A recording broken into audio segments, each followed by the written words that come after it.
The implicit leadership and cognitive categorization theories really resonated with me.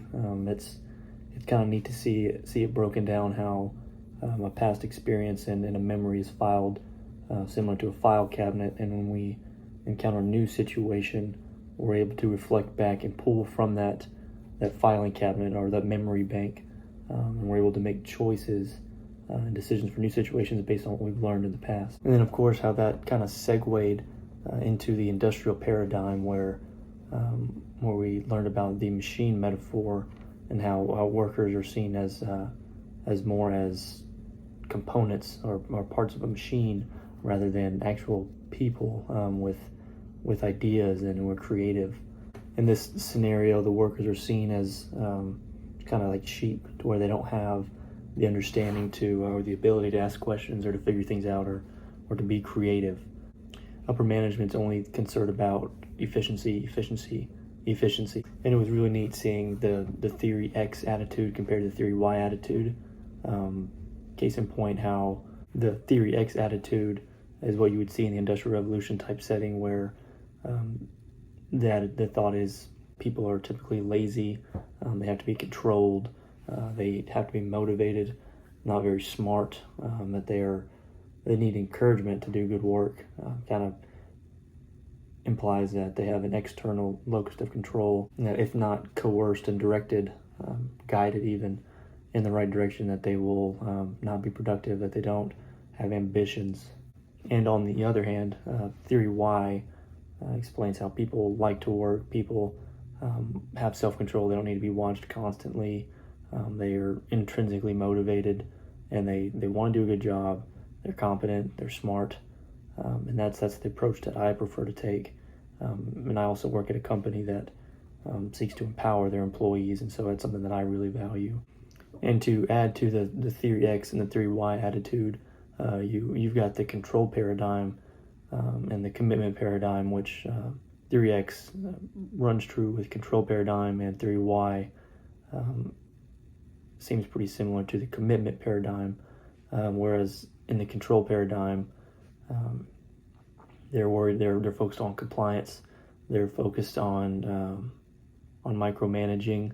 They're thinking that if you don't line your employees out with how every single operation is supposed to go throughout the day, that they're going to be wasting their time and wasting dollars, essentially.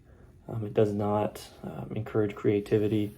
It doesn't really inspire the employees to be independent and to think for themselves. That's the control paradigm.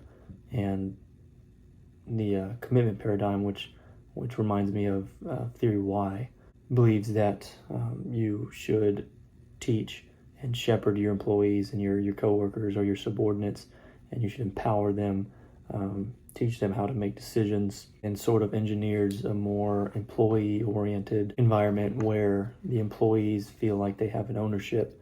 They have that feeling of autonomy, to where they're responsible for outcomes rather than having something laid out for them.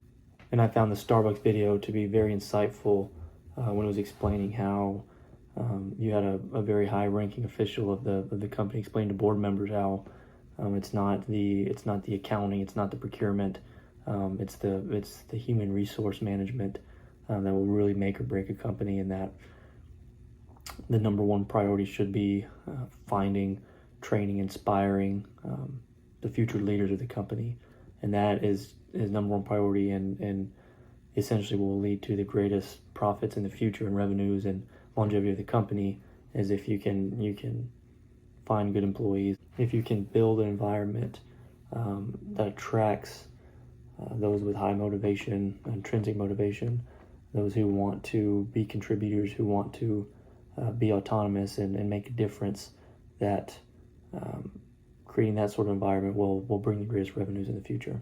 Another analogy that I enjoyed in this video was how that you should be a shepherd rather than a sheep herder, that you should invest in your subordinates, or if you're in a mentorship role or a leadership role, that you should invest in those around you to inspire them to be independent. Teach them that it's okay to ask questions, that it's good to ask rather than to tell, right? Don't tell them to do this, tell them to do that. Don't micromanage them, because then essentially they become dependent on you or others for outcomes, whether it's work, personal life. It's important to be able to take risks as a worker, or in the workforce rather. It's important to be able to take risks and in a controlled environment and learn from those, because there's going to be a day when, if you're a follower at some point, right, the goal in the future is to be a leader. So if you're, as a follower, you're only allowed to work based on decisions others make, you won't have that experience when it comes time for you to lead. And I thought the Babe video at the very end was really helpful too. It showed how Babe was trying to yell at the sheep to get them to move, and they didn't. They were laughing at him, and how when he asked them, it was nice, he was kind about it, and he asked rather than told them, he got much better results.